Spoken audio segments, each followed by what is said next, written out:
Perusahaan teknologi raksasa Apple memperluas kesepakatan kemitraan dengan Broadcom yang nilainya diperkirakan menembus 30 miliar dolar Amerika Serikat. Langkah ini merupakan bagian dari komitmen perseroan untuk meningkatkan penyerapan komponen buatan domestik guna menyokong rantai pasok di Amerika Serikat.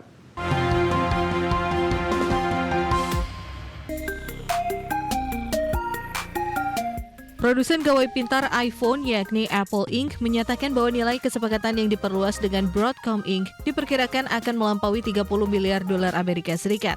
Kerjasama strategis ini mencakup produksi lebih dari 15 miliar chip nirkabel yang diproduksi langsung di dalam negeri. Melalui investasi jumbo tersebut, raksasa teknologi ini juga berkomitmen membantu Broadcom meningkatkan fasilitas produksi komponen frekuensi radio canggih mereka di Fort Collins, Colorado. Manajemen Apple menyatakan bahwa pengeluaran besar ini merupakan bagian dari komitmen investasi jangka panjang di Amerika Serikat senilai 600 miliar dolar Amerika Serikat. Inisiatif penguatan industri manufaktur lokal tersebut sebelumnya telah disampaikan langsung oleh CEO Tim Cook di hadapan Presiden Donald Trump. Di sisi lain, internal korporasi Apple juga bersiap menghadapi transisi kepemimpinan karena Tim Cook dijadwalkan melepas jabatan CEO pada 1 September tahun ini untuk digantikan oleh John Ternus. Kemitraan jangka panjang kedua perusahaan tersebut saat ini terus difokuskan untuk mengembangkan teknologi komunikasi nirkabel dan konektivitas perangkat. Broadcom dilaporkan tengah merancang arsitektur chip khusus untuk mendukung upaya Apple meluncurkan server kecerdasan buatan pertamanya paling cepat tahun depan. Meskipun Apple mulai beralih menggunakan desain internal untuk beberapa komponen, Broadcom dipastikan tetap menjadi pemasok utama infrastruktur server AI dan komunikasi masa depan perseroan. Berbagai sumber IDX Channel.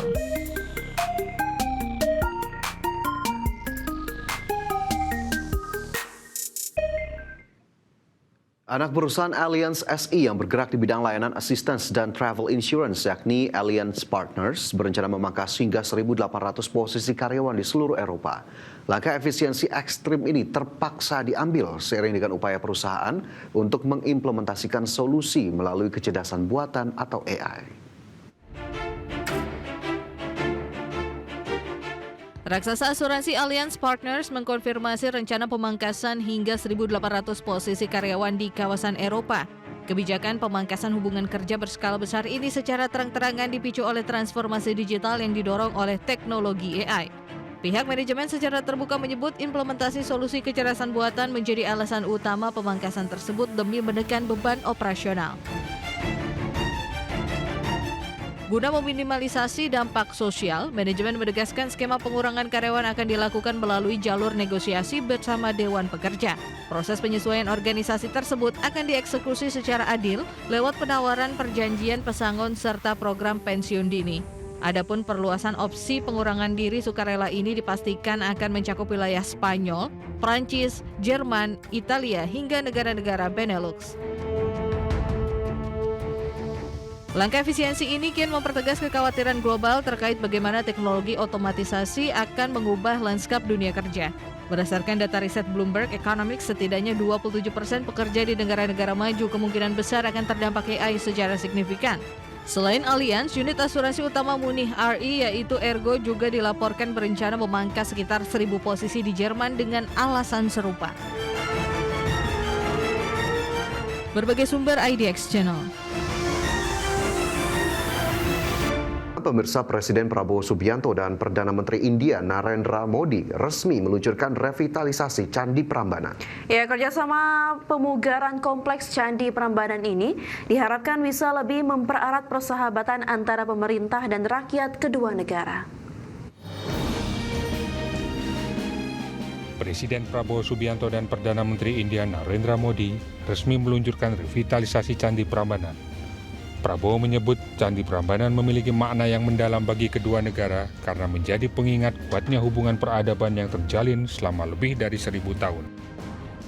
Prabowo menegaskan hubungan kedua bangsa tidak hanya dibangun melalui kerjasama politik, ekonomi, dan pertahanan saja.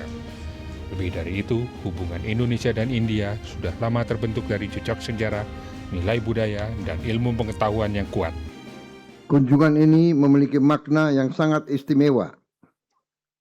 Candi Prambanan bukan hanya simbol kejayaan sejarah dan kebudayaan Indonesia, tapi juga menjadi pengingat akan kuatnya hubungan peradaban yang telah terjalin antara Indonesia dan India selama lebih dari 1000 tahun.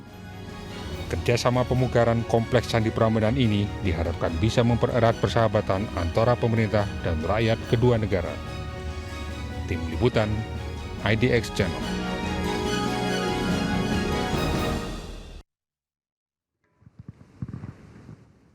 Sementara itu, Perdana Menteri Modi mengaku terhormat menjadi bagian yang bisa melakukan revitalisasi Candi Prambanan. Modi menilai Candi Prambanan menjadi simbol kedekatan sejarah antara India dan Indonesia. Modi juga menyampaikan terima kasih mendalam kepada masyarakat dan pemerintahan Indonesia yang senantiasa menjaga dan melestarikan warisan budaya dunia ini. मुझे पूरा विश्वास है मेरे मित्र राष्ट्रपति जी जिस प्रकार से किसी काम को हाथ में लेते हैं तो एक फौजी के नाते बहुत वेल प्लान करते हैं और समय से पहले पक्का पूरा करेंगे। और आज उन्होंने मुझसे प्रॉमिस लिया है कि 29 के पहले इस काम को हम कर लेंगे और आपको दोबारा आना है। मैं आपको वादा करता हूं कि मैं इसके पुनर्निर्माण के बाद जरूर यहां आऊंगा और आपके साथ। Pemerintah mencatat total nilai perdagangan kedua negara telah mencapai 7,9 miliar dolar Amerika sepanjang periode Januari hingga April 2026.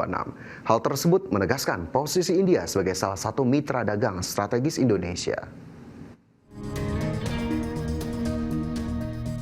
Hubungan ekonomi Indonesia dan India terus menunjukkan tren positif, di mana pemerintah mencatat total nilai perdagangan kedua negara telah mencapai 7,9 miliar dolar Amerika Serikat sepanjang periode Januari hingga April 2026. Pencapaian tersebut menegaskan posisi India sebagai salah satu mitra dagang strategis bagi Indonesia.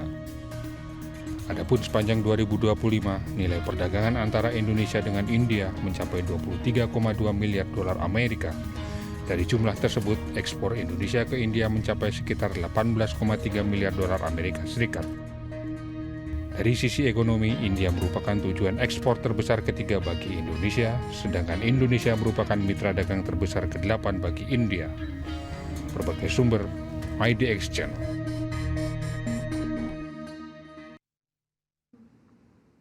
Berikutnya pemirsa, CEO Badan Pengelola Investasi Danantara sekaligus Menteri Investasi dan Hilirisasi Rosan Roslani secara khusus menerima kunjungan mantan Perdana Menteri Inggris Tony Blair yang juga merupakan Eksekutif Chairman Tony Blair Institute.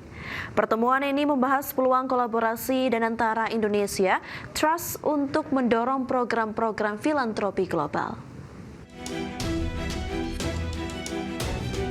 Badan Pengelola Investasi Danantara menerima kunjungan mantan Perdana Menteri Inggris Tony Blair bersama jajaran Tony Blair Institute for Global Change atau TBI untuk memperkuat kolaborasi internasional guna mendukung percepatan transformasi BUMN, peningkatan investasi, dan pembangunan nasional.